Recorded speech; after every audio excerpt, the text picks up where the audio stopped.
Good evening, Facebook fans and Sweet Tea Gym fans. How are you? How are you? How are you? We are so glad you tuned in for another session of Sidebar Sessions. And first of all, Chaffron, how was your day today? It was pretty good, rather unusual, but not bad. Okay. How's I had a yours? bit busy. Um, it had some run some errands, and you know how that splits your day up. Yes. So, I tried to do as much work as I could in the morning because I'm a morning, as far as work goes, I'm a morning person. I don't like waking up now, but my best hours, my most productive hours are in the morning.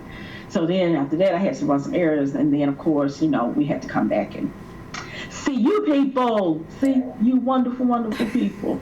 So, but otherwise, it was good. It was good. No complaints, no complaints. Awesome. But anyway, we have a wonderful, wonderful topic tonight. And before we get to that, let's talk about any announcements we got you from, things on the horizon. So, just a reminder to everyone, um, we are kind of changing a little bit of the format of sidebar sessions in terms of how we distribute it to you. So previously we were going live every other week on Facebook, but we are transitioning most of our airing to YouTube. So what you will get is a live premiere of sidebar sessions every other Thursday, and then a live session at the end of the month. So what that means is we will post sidebar sessions to YouTube. If you follow us on Facebook, you'll get a notification that that's happening. But on the YouTube page for Sweet Tea Gems, we will post the video. We'll have it live premiering so that we can chat with you during the broadcast, and you can ask your questions and we can be on to respond with you. And then you're actually getting a bonus sidebar session that will be live at the end of the month. So we just wanted to make sure that our conversations, our discussions were available to an even wider audience than just our Facebook family. So follow us. Be sure to follow us, like, comment, and subscribe to our YouTube page. Continue to follow us on Facebook and Instagram for updates regarding sidebar sessions and other things we might want to share with you. We'll continue to do fun Fridays and other things here and there, so just make sure that you stay in touch with us. Yes. Thank you. Again, like, share, and subscribe. We need you. We want you. Thank you. So, awesome topic again, I said, is what age should you get married? Now, some people say get married earlier in life, maybe in your 20s. There are people that wait later, 30s, nowadays maybe even 40s. And Chaffron and I have I guess a good perspective on both. I got married in my 20s and she got married in her 30s. So we're going to talk, about that from the perspective of a woman because we are women. And it may be at one point we talk to some men because it is different. But we're definitely going to dive into that tonight. And there's no right or wrong age or time or anything, but there are some pros and cons, and they're different views and different perspectives. So to give you a little background about moi, I got married at 20. I was still in college. I was a junior in college. I met my husband in high school. I was a sophomore in high school. He was a senior. So we dated 5 years before we got married. And I think, when I was thinking about this today, we were young and in love, So we thought, we were in love, but we were young and in love.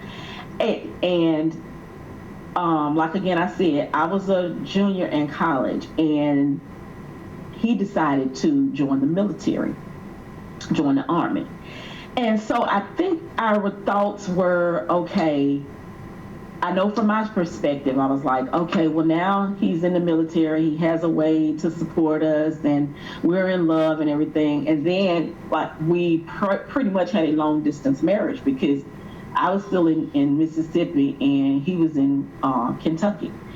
And so I guess we were thinking, okay, let's go ahead and get married before, he might possibly get deployed somewhere else or something like that. So all those kind of things came into play about us deciding to get married that young. And he was 23, so he's only 3 years older than me. So we both young. So, I think that was some of the determining factors about just going ahead. But I do remember my mom and my dad, the only thing they had reservations about, and they were fine, about, I said constant, my husband, because, like I said, he had been part of the family for forever. But they thought I wasn't going to finish college. Because, mind you, my mom got married at 19. And my dad was 10 years her senior, and she did not finish college. She was, I think, a freshman, and then she did. And so I think they felt that was the same for me. But that did not even cross my mind. I'm just like,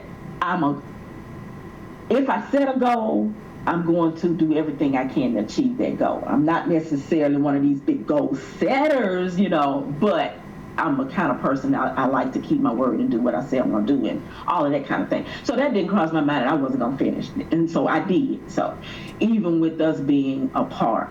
But that's kind of like the story of how, we met in high school. Like I said, high school sweethearts and everything, and the factors and the reasons why I got married early and we both wanted to get married early. Got a question you seem like from. That's very interesting. It's kind of a question / comment. Mm-hmm. Yours is a generation. You mentioned kind of a pattern.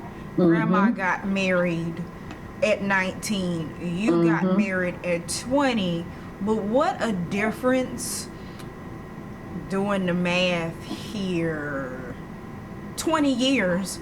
What a mm-hmm. difference 20 years makes mm-hmm. generationally, mm-hmm. because mm-hmm. the generation prior to you had different priorities, different things going on, whereas I would say your generation became slightly more liberated, for lack of a better word, mm-hmm. but mm-hmm. it was, I guess, more common for that education thing to be an important priority that you would not just drop.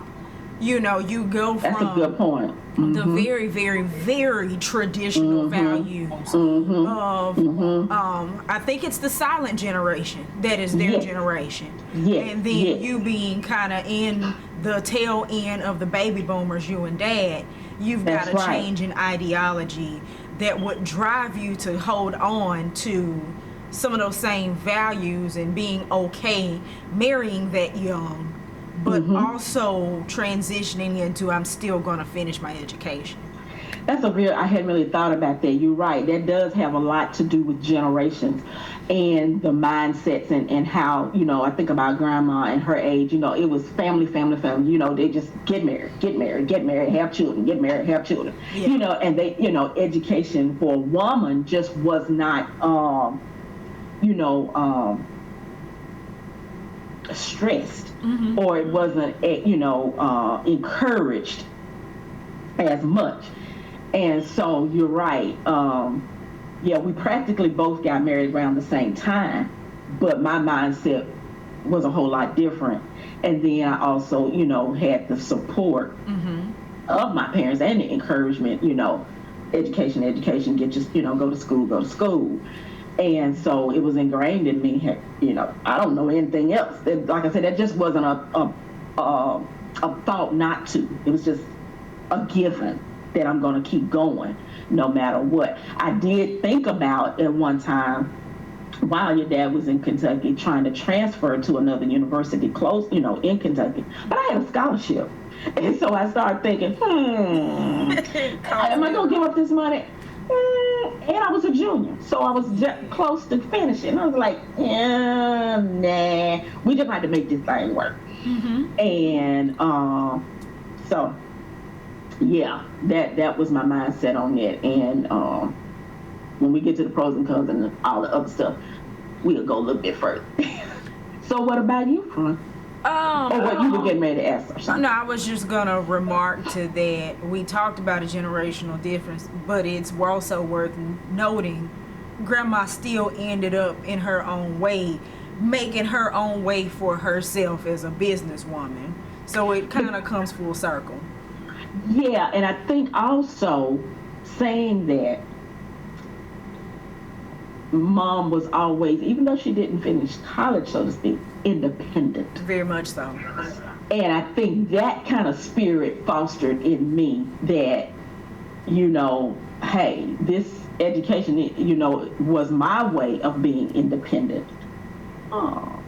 And so, you know,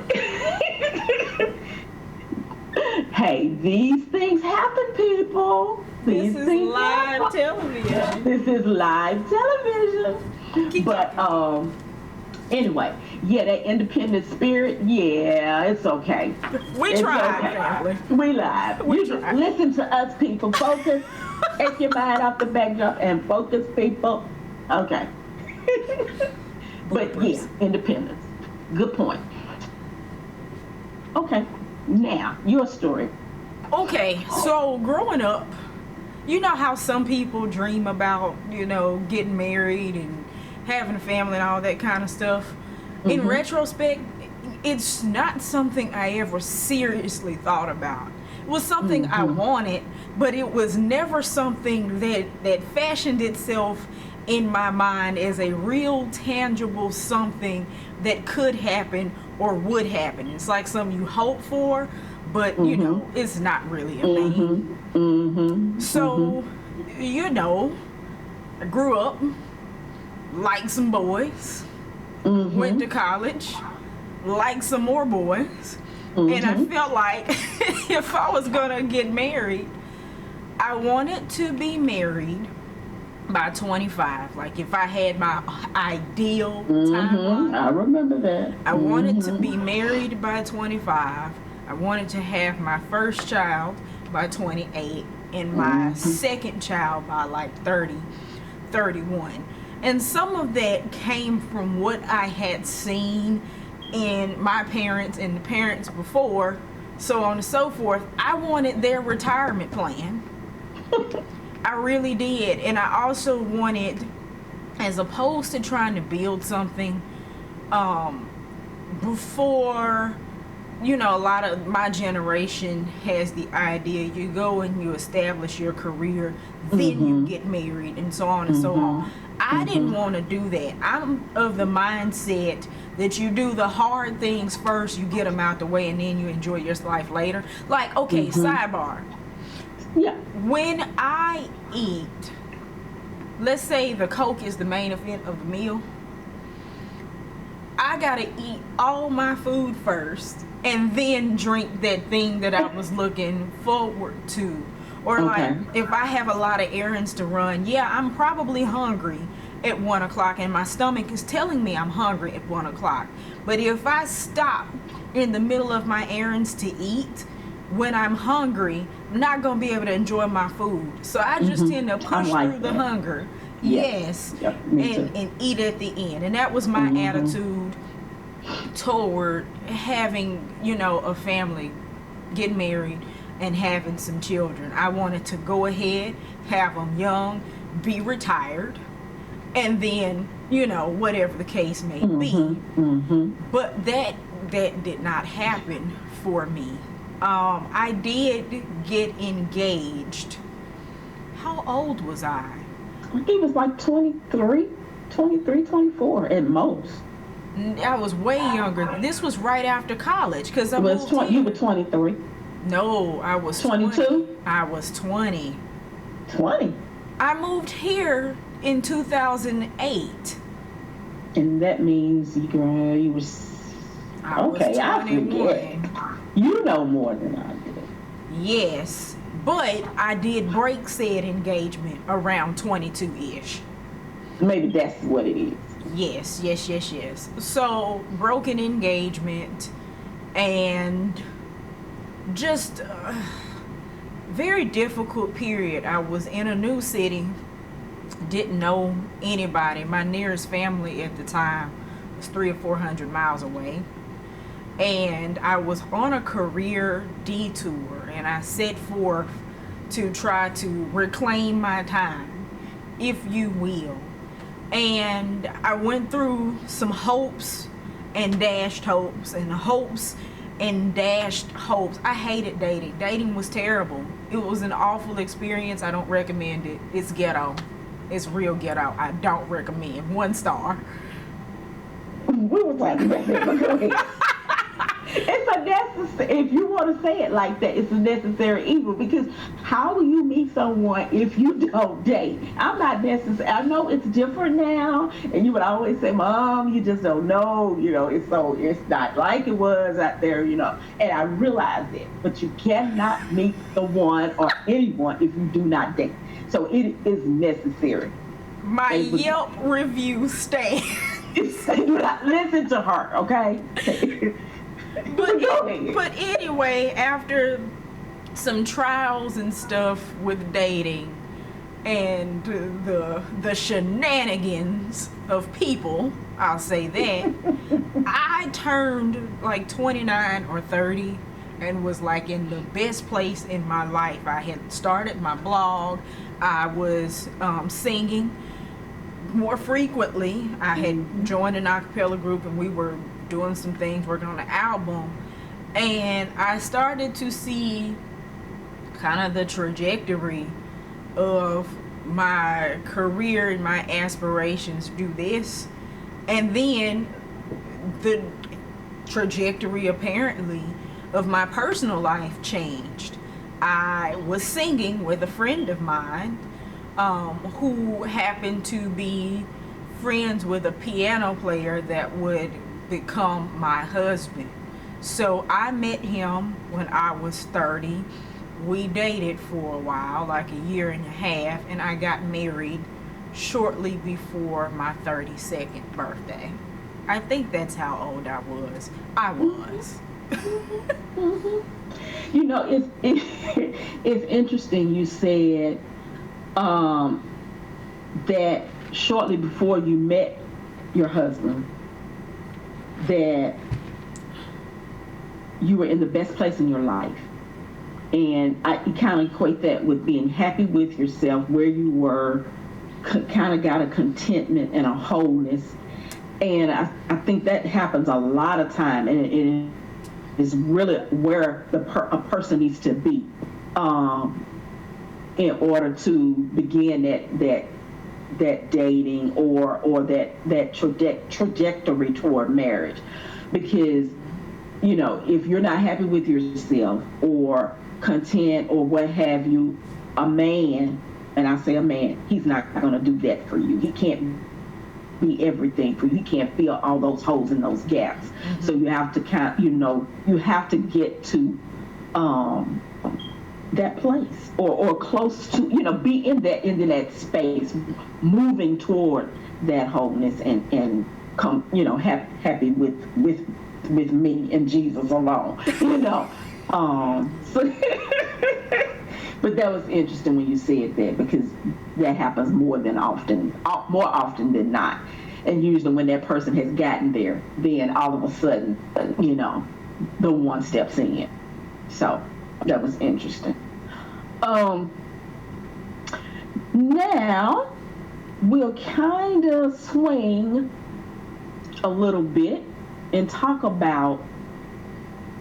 we talked about our story, and we'll begin to kind of dive into the pros and the cons of marrying early, marrying later, marrying in your 20s, marrying in your 30s. And again, I guess I'll go ahead. Mm-hmm. I'll start with the positive of the pros. For the sheer factor, you mentioned, you said retirement or whatever. First of all, I had the time and the energy to have a family. And I was young enough to be able to kind of grow up, so to speak, with you all, and grow together with my husband. Because, like, again, I said, we were both young, so we kind of grew up together. And then, by me, why can't we remember these numbers? I had you at 23, and I had Cameron at 27. So we had an empty nest before we were both 50. And so I have to say that's quite nice, people. It really is. I'm not going to tell you no. So, those are some of the positives that you do have the benefit of starting a family, as early as you would like, growing with them, having that time and energy, and then, growing together, as I say, growing old with your husband. And then also, you're not as set in your ways, and you're a little more flexible to change, because I think the longer you stay single, independence is great. But you can, get to where I've been doing this for 10 years. This way, I've been doing it by myself. I've been doing it well. And, or however, and then it may make it a little, and you can talk to this, it may make it a little bit more difficult to adjust to another person and their ways. And especially for women, if you want to, really adhere to the biblical principle, we're going, that word, submit, and that, that has lots of meanings, and we could, that's a whole other conversation, but that could be a challenge for some people, for some women, and it has been. It's like, even though I know that this man is my leader, or, over our family, what have you, if I've been, really holding it down for a long, long time, that's going to be an adjustment period for someone to come in and start trying to tell me what to do, or want to, adjust my life to his life, or me, vice versa. So I think those are, that's a pro for getting married a little bit earlier in life, is that, you're fresh, you're new, you don't have these preconceived ideas of what should and should not be in marriage, and what, and so you kind of go with it. Now, to step back, now, do you want to go ahead and do your pros first? And I'll then do my go pros. Cons? Yeah, let's do that, and then we'll talk about, we'll do that. I think on the other side, getting married in your 30s, commonly, you probably know yourself a little bit better than you were in your 20s. You are a little bit more settled. You've hopefully done some growing up and growing through, and you just have a better perspective and a more realistic view, I think, of the world. I think that kind of plays into dating. Some people, the older they get, the longer their list grows. Some people, the older they get, the more their list shrinks, because they understand, they have better understanding of people and how they work, and their expectations aren't so Disney-fied. I agree with that. Totally agree with that. And I wish I had enjoyed a little bit. There are some things I wish I had done differently in my 20s, but I can say I got the opportunity to live by myself for like a whole 10 years almost. Yeah. So I was able to do some things that I just wanted to do. I was able to make some investments that I wanted to make, and I also think as a partner I bring a little bit more to the table now than I would have 10 or 15 years ago, however long. Well, saying that, everything you just said, the positive, is exactly the cons I had down of marrying in 20s. not knowing myself. You know, it takes a while to get to know you. Yeah. And to know what makes you tick, to know what you like, what you don't like, your expectations, you know, all of those type things, what you need out of life, out of a husband, out of marriage, out of family, whatever. I didn't know those things. And so it made it difficult. It made it hard. I have to, I can't say it, I can't lie. And so that is a con. The independence. I went from living with mom and dad to living with, So I only had one little short period when I did my internship in college, and this is before the summer before we got married. I lived in New York for 6 months, so I got a little taste, but it wasn't. And so even once we got married, we still were apart. We were, like I said, he was in Kentucky, I was in Mississippi, and then later on, once I finished college, got a job in Ohio, and so I lived in Ohio for a year and by myself, and he lived in Kentucky. But still, yeah, I was physically living by myself, but then I still had a husband that had to, I couldn't I had somebody to be accountable to. Yeah. So I couldn't still just come and go and do everything I want to do and do whatever, yeah, I missed that. Doing, some things that I just wanted to do for me, So that was another thing. That's a con. Didn't know, I don't know if anybody really knows at some point, but not how to be a wife. Just kind of just blind. We were blind leading the blind. And so that many growing pains. That was a struggle. Those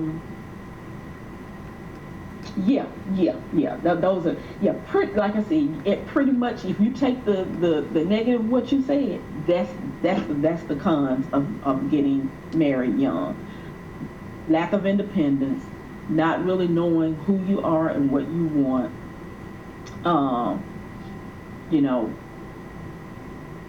Growing pains and trying to figure this thing out, kind of waiting in the water. So, that was difficult.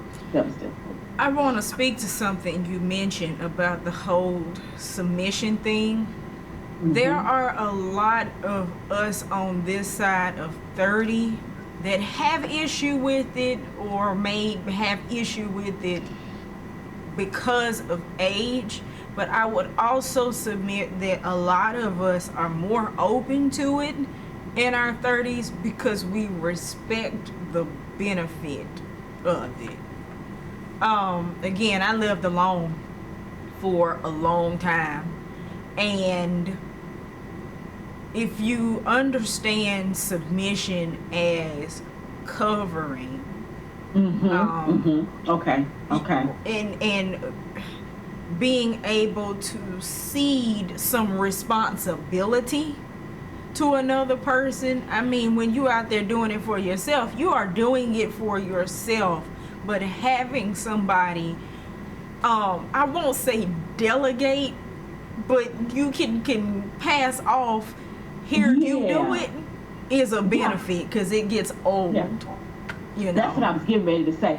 At some point, doesn't that get, I'm an independent woman, hear me roar, and I'm doing all these things, but at some point it's like, I would love for someone to be able to take this over or lead me and do these things, because it like you say, it gets old. I'm kind of tired of this now. Does it get to that point where I'm asking you? It does get old.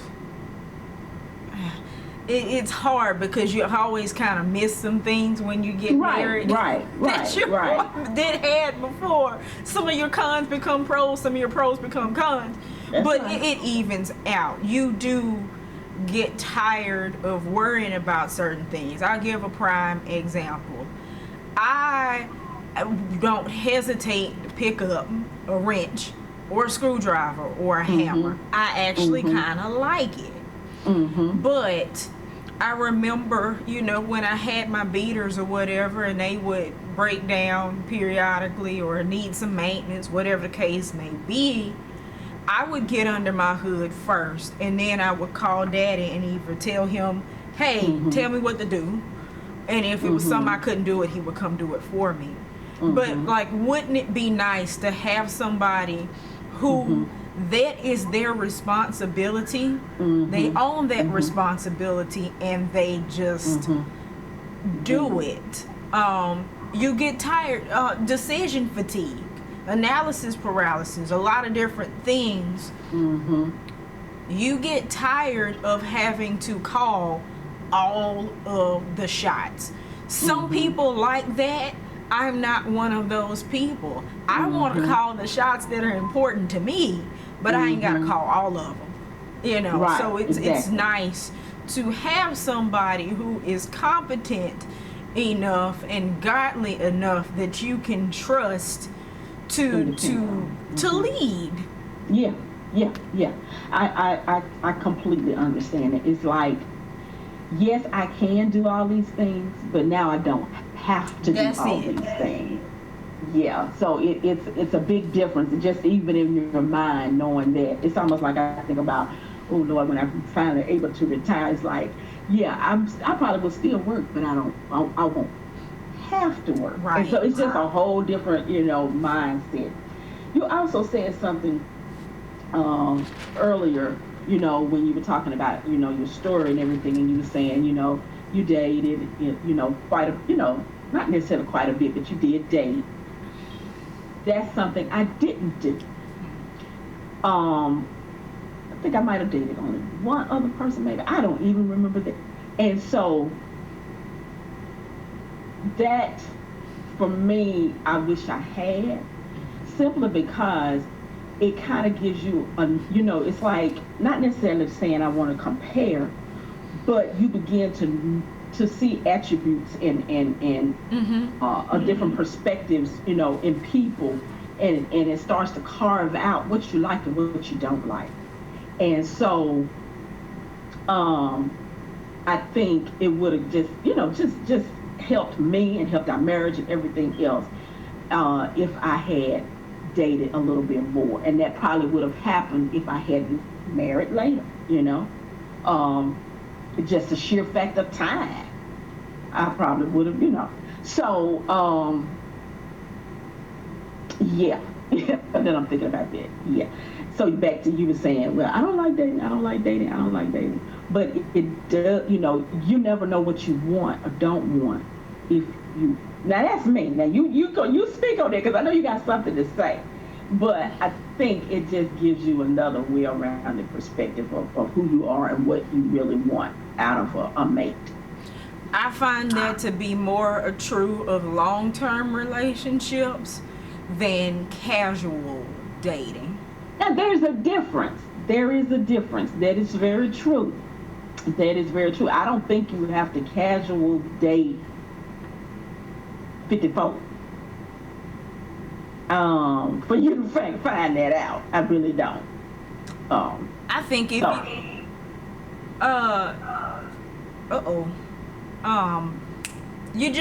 you should know. I think this is also where your relationship with God comes in.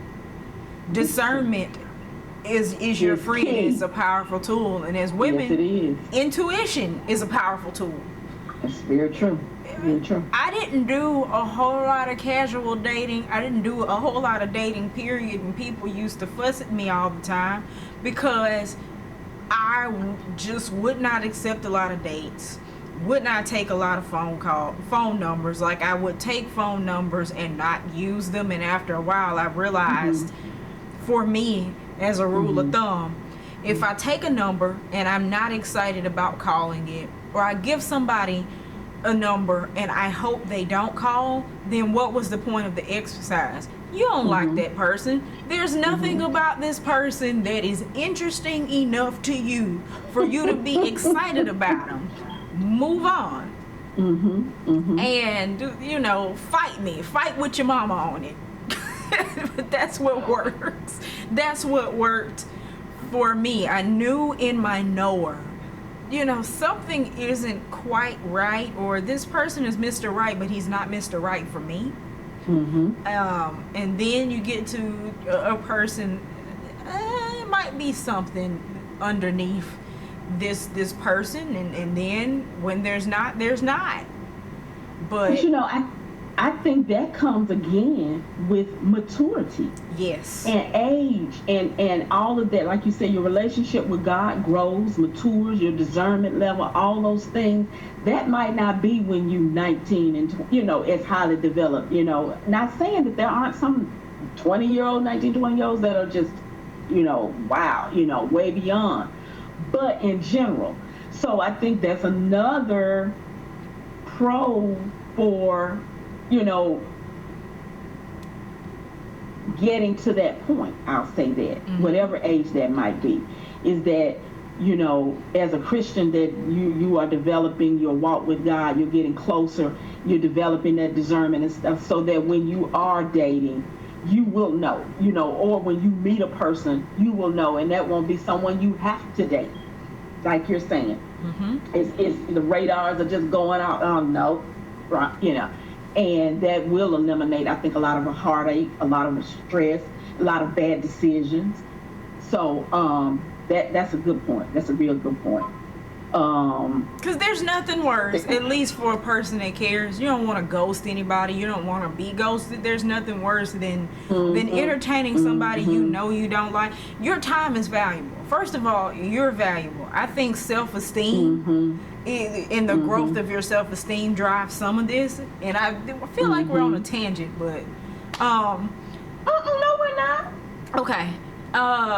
Self-esteem empowers you, that you don't have to give attention to, or you don't have to give attention to everything and everyone that enters your space.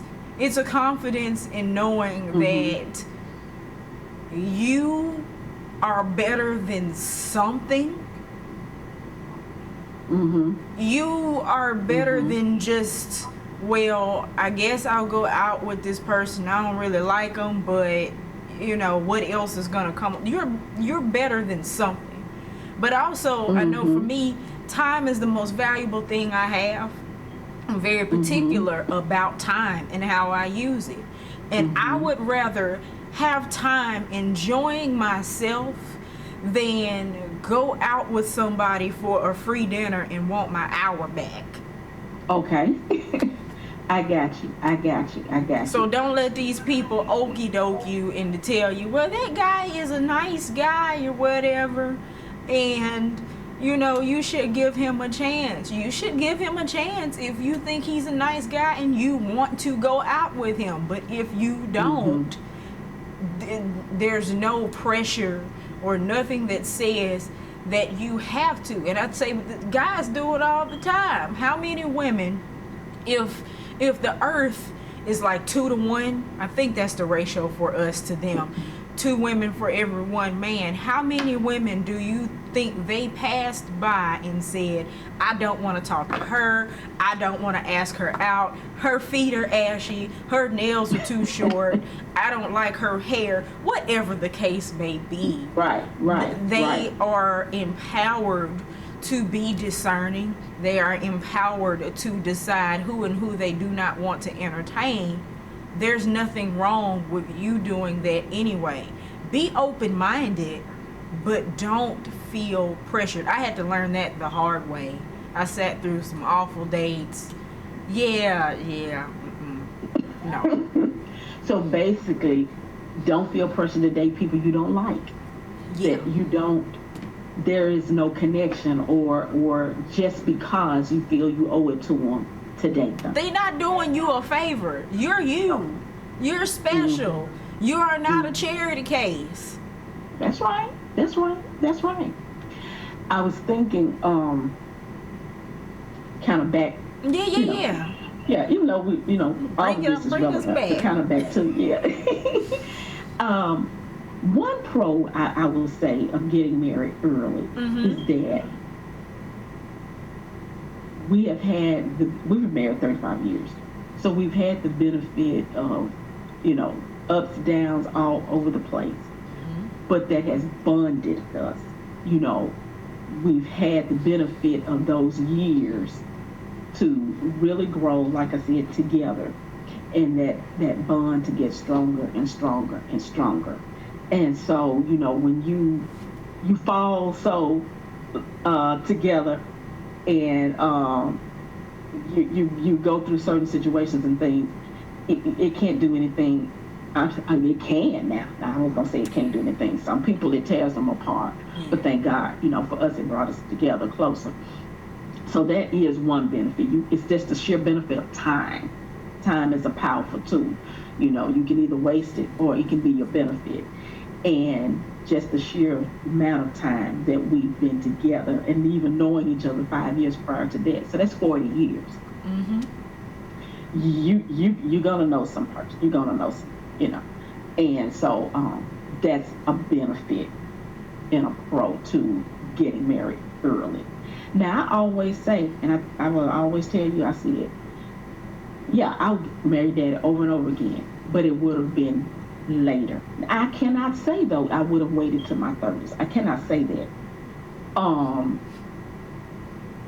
And you know, I don't know when, but it would have been, I guess, when I had done the things that I want to do. I don't think there's a timetable or saying, you know, a certain number, a certain age, year. But I would have probably wanted to live on my own for a little while, just to see, just to see, could I do it? Did I like it? You know, whatever.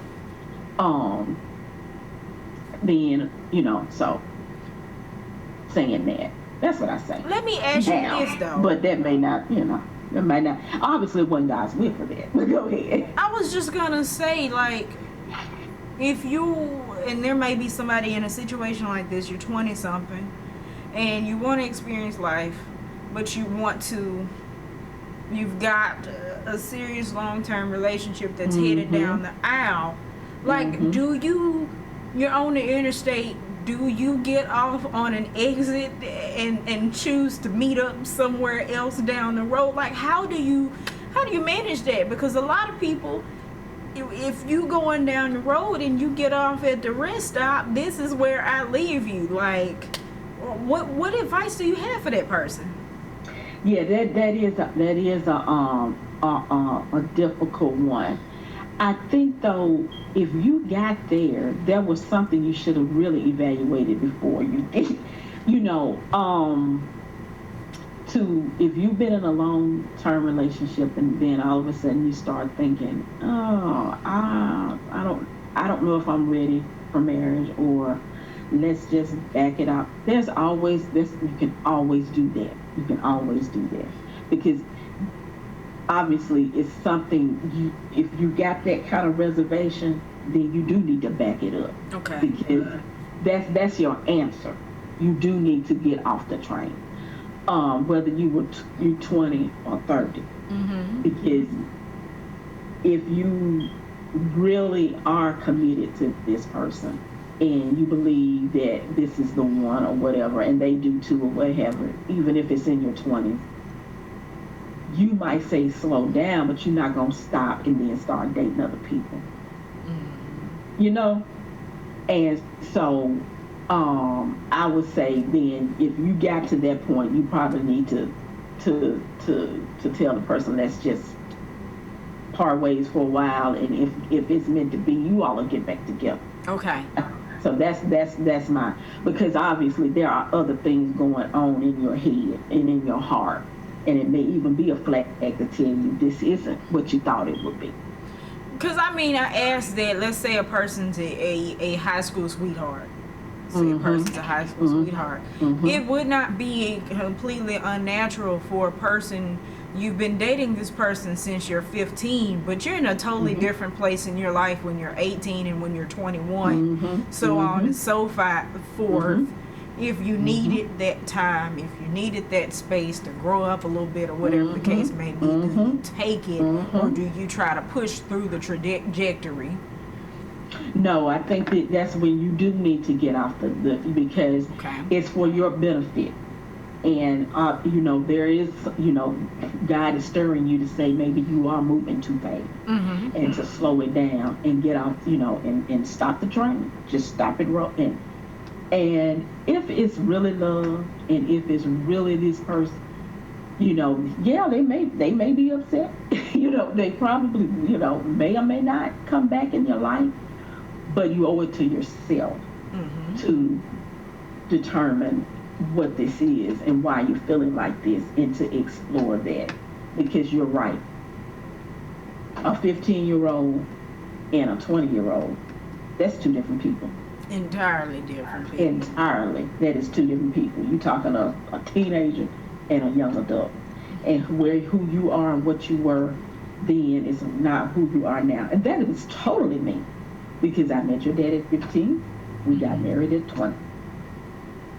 And let me see.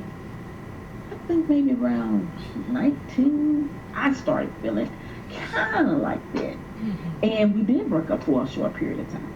Because I was like, I ain't dating nobody else, but we got back together. And so that's what I'm trying to say. It's going to either work out, or if it doesn't, that wasn't what it was supposed to be anyway. Yeah. So you do owe it to yourself to just say, okay, I got to take a chill pill here. I need to really evaluate, what this is I'm feeling, why I'm feeling like this, and then, what I need to do about it. And you go from there, and don't feel bad about it. Don't feel bad about it, because it's there for a reason. Those stirrings, those just that kind of feeling.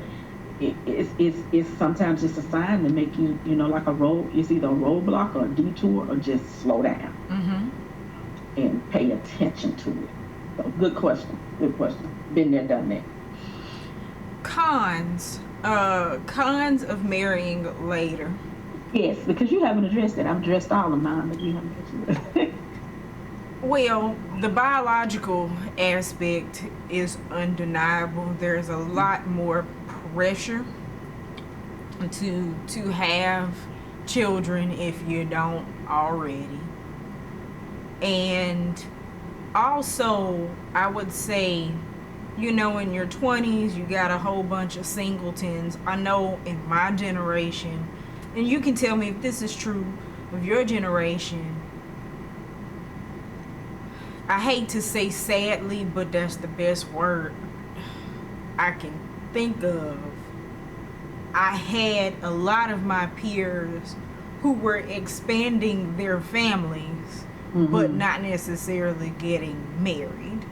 Okay, right. But in your 30s, you have a lot of people now. I'm starting to be in that bracket where people are married and divorced. Okay. So I say that to say, the older you get, the more baggage people have, the more quote unquote damage they have sustained, the more of just flat out life they have lived, and things you have to deal with associated with that. So true. Yeah. So that makes dating, I think, a lot more complicated. It's not hey, you want to go to Applebee's and I'm going to pick you up at 7 and we're going to go and split a 2 for $20. Whatever the case may be, you have people's careers to work around. Not that is a barrier. People will do what they want to do. But you do have the complications of people's careers and those demands. You have people who do have children that they have to think about. And other responsibilities, and then the fallout from relationships past. You've dated a lot more people, you might have been married and divorced. It brings extra layers to the situation and to the person that you have to deal with the older you get. Also, to your point, some people are more settled in their ways. Their list gets longer. I find for a lot of women, the higher we climb the corporate ladder, you know, the more we expect, and I'm not talking about emotionally. A lot of women expect certain things out of the men they date. They want, you know, to be here in terms of he must make this much money. He must have a house. He must have this, that, or the other. You find a lot of people close their pool because of the concentration on certain, I'll say, superficial aspects of people aligning against their lives. That's you true. know? That's a good point. Hold it. Just Yeah, hold go it. ahead. That's a good point, because the pro about being young, ain't neither one of you got nothing at this point. So, Ain't it the truth? Your list is about this big. Do you love me? Check yes or no. You got a car? You got $199? $10? Then, you know, so yeah. Yeah, that's a good point. That's a good point. But go ahead. Yeah. And so I guess on a pro aspect, yeah, to your point about you having something, when you're in your 30s, you might be established, and both of you all are actually pooling some sort of wealth together. But likewise, you could be pooling bad credit. That credit. You might even, depending on how old you are or what decisions you made, you might be pooling chapter 3. He wrote chapter 3, you wrote chapter 11, and she wrote chapter 7 bankruptcy, you know? Y'all, you're writing your book in terms of your financial situation. So again, baggage. A lot of leftovers you're still paying, you know, for either bad decisions or reaping the benefits of good ones. So yeah, those are kind of my top cons. I know for me, again, I wanted my retirement plan to look a little bit different. And I will say, some days, if I may be transparent, I feel like the fruit in Walmart where it got picked a little bit too early. So okay. Some days I feel like I'm fresh, but I'm going bad at the same time. Like especially with my career, because I took a detour, and there were a bunch of things I did not do in my 20s that I was trying to reclaim around the age of 28, 29, 30. Stuff started to get better. And then when I got married, life changed. I won't say my trajectory is not going downward. That's not what I'm saying. But there are a lot of things I can't do the way I would have done if I was not married. It's like I peaked. I don't want to say that I peaked, but I feel like, yay. So I was 30. And I am going to be a spinster, a cat lady, and I'm going to die on top of a giant warm pile of money. Let's get to it. So I changed my focus and my direction from relationships back to my career, and stuff started happening. And then the direction of my life kind of turned back to relationships, because I was of the mind, some people would say, well, I'm not getting married because I'm working on my career, blank, blank, blank, blank, blank. It'll just have to wait. But I always felt like I can have a career almost by osmosis. I'm smart, I'm talented, I have gifts, I have things to offer. But I felt like love would be once in a lifetime. For I can't earn that. I can go to work and work for the career I want, but you cannot work for love. Love is not a goal you can set and check off some boxes and do some things. So when God brought me my spouse, I could not say, well, I got my career I'm waiting on, and I'll come see me in 5 years when I have this, and that. I didn't feel like life worked that way. I felt like God was giving me something that would enhance my life in a way that was different or greater than what I was working on. And I will say, I stand by that. I stand by that. But I guess the con is when you're in your 30s in particular, you have just gotten out of the arena that I'm 20 something, I'm trying to establish myself. It's like 20s with money, you know? Yeah, this is true. This is true. Life is getting better. Yeah. So Yeah. as soon as, you know, I finally got a chance to be out there doing things and going places and stuff, I got married, and it kind of, it's like the errands. It kind of breaks up your life a little bit. Whereas I say maybe somebody 45, 50, you've gotten through all of that, and then you got married. It's true. This is true. And then the other thing I was thinking about too, if I get the chance to get married, if God bless me with that person, this is my opportunity to expand my family. I didn't want to be this old having kids. I really wouldn't want to be 40, 45. I was about to say that. Yeah. If, you know, the con to that is, if I'm 40 something, I've done all I wanted to do. But if I remotely wanted children, you made that window that it's small. Yeah, it's possible. But it's possible. And then you said one key thing. You know, God said He would give you the desire of His heart as it lines up with His will. And if He's, you know, it is in His will that those that want to be married be married. And so if you're praying for that, and then He's getting you ready, and then He sends that person. And then you decide, okay, what are you really doing? You know, you could possibly miss that opportunity. And sometimes they don't come back. That's good. And you know, some people say, well, you know, if it's no, sometimes some opportunities do not come back, or it wasn't who He actually originally designed for you. And you know, you have to, His grace and mercy will make it work. But was that the original plan? I tell you what just popped in my head when you said that. I don't get to tell God how He wants to bless me. I don't sit there and pray for my spouse and then be like, well, God, I don't want him right now.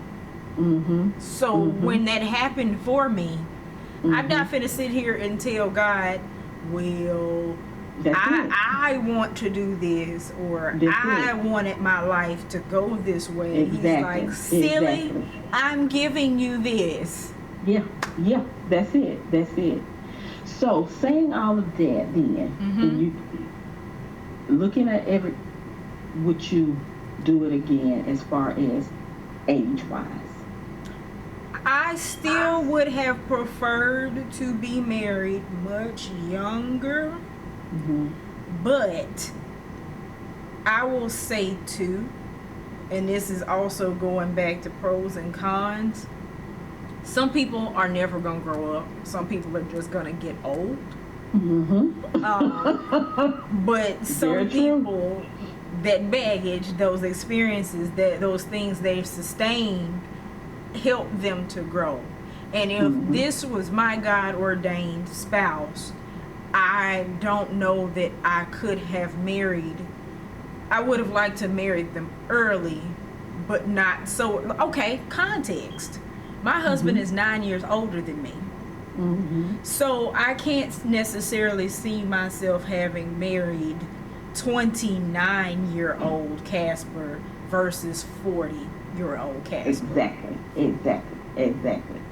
Well then, what is your advice for those that are still waiting and they possibly will be in their 30s when they, you know, if and when they get married, and when they, you know, getting there or being married in their 30s? I say getting there. Embrace it. It's good. It's not necessarily a bad thing. Like if you're waiting for your person, enjoy the time. Don't consume so much of your energy with when am I gonna have somebody, when am I gonna have somebody. This is your time to get out and do some things you want to do. You know, this is the time to spend your money the way you want to go where you want to do what you want to. This is your time to invest in yourself. So embrace singleness. Singleness has its benefits. Being alone is different than being lonely. It's true. You might be alone, but that does not necessarily have to mean that you are lonely. If you're a person that likes to be around a lot of friends, surround yourself with people you enjoy. If you're a person like me who enjoys their alone time, be your best company. And again, I say, don't feel obligated to date. Don't feel obligated to date specific people. Don't feel obligated to date at all. I met my husband because I was doing things that I enjoyed, things that helped other people but also edified me. So as long as you are out there, you're going to find somebody that likes what you like for the most part, you know, or has some common interest in you, doing things you're interested in, you know. So don't be discouraged, don't give up, and just love yourself. Love yourself. And as far as getting married in your 30s, be flexible. Don't be a doormat, but be flexible and deal with yourself. Deal with your own hurt, your damage, whatever you need to heal from first. It'll make it a lot easier than having this wall up. But there's a lot more I can say about that. You go ahead. Well, that's good. All of it's good. I will say, if you feel a strong call in your 20s to get married, and you know you both sense that you know this is the time, by all means, because I know a lot of young couples that have got married in their 20s, still married, very happy. And I will say almost the same thing but a different way. Use the benefit of time early, since you're getting married early, to learn those lessons, because it's going to be a learning curve. There's going to be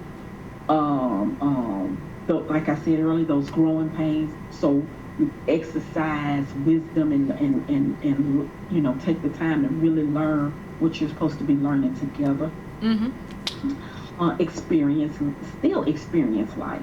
Life, it doesn't end. You know, even though you're married and you're married young, there are still things that you can do. Because for one thing, you're going to have the benefit. If you're having children, they're going to grow up, and you're going to still be a relatively young person and be able to do things. If you don't have any kids, hey, you still got a whole lot of time to do whatever you want. You know, within reason, things that you want to do. So it still can be a good thing. And then I was thinking when you were saying about, or we both were talking about who our spouses are at a certain point or whatever. When I really think about it, maybe we were supposed to grow together. Maybe if I had waited later, I might not have married your dad. And you know, you whatever, this is gonna go to our anchor scripture. Whatever and whenever God places your spouse in your life, and you know it, then you have to obey God. It's back to being obedient, and it's gonna work out in your 20s, and it'll work out in your 30s if you use that discernment when you're dating and when you're meeting people. Then when you're dating them, and then when you decide to get married, use that. Ask God. That's one thing. First of all, if you're a believer and you're saved, if you're not, we want to lead you to Christ. You know, you need to. But if you are, ask God for discernment. It's going to take you way, you will, a lot of heartache. That's something I wish I had known in my early years, just not in dating, but just in life. So, you know, use that. But if you're using all of those and you know, then you got to go for it. You got to, and got to be in the midst of it. So that leads us to our anchor scripture, Ecclesiastes 3:1. Go ahead. There is a time for everything and a season for every activity under the heavens. So wherever you are, if your 20s is the season for you to get married, then to God be the glory. And God, that's right. If your 20s is your season to figure yourself out, to build your career, to establish yourself, to whatever the case may be by yourself, then to God be the glory. If your 30s is your chance to get married, your 40s, your 50s, because I mean, some of our viewership, don't give up. If you're older, don't give up. Don't give up. But if that is your season, then to God be the glory. If it's not, don't operate outside of the will of God. One thing I will say, that's right. And this is just my saying, if I cannot do it God's way, then it's probably not God's will.